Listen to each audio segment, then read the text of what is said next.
पुण्यात गेल्या काही दिवसांमध्ये अपघाताच्या मोठ्या घटना समोर येत आहे। अशातच हिंजवडीत झालेल्या एका घटनेमध्ये 2 विद्यार्थिनींचा बळी गेल्याची संतापजनक घटना घडली आहे।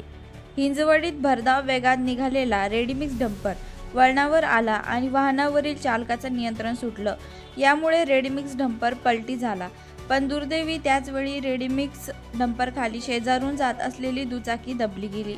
त्यात दुचाकीवरील 2 विद्यार्थिनींचा जागीच मृत्यू झाला आहे। क्रेनच्या साहाय्यानं डंपर हटवण्यात आला।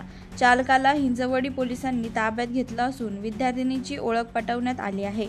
या दोघीही पुणे शहरामध्ये शिक्षणासाठी आल्या असल्याची माहिती पोलिसांनी दिली आहे।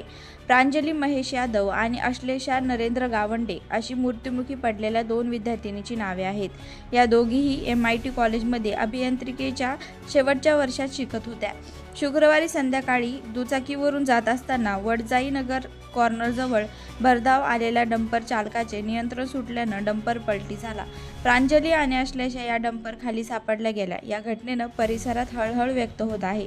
तर शिकण्यासाठी घरापासून लांब असलेल्या आपल्या मुलींचा असा दुर्दैवी अंत झाल्याची घटना कुटुंबाला समजताच त्यांच्यावर दुःखाचे डोंगर कोसळला आहे।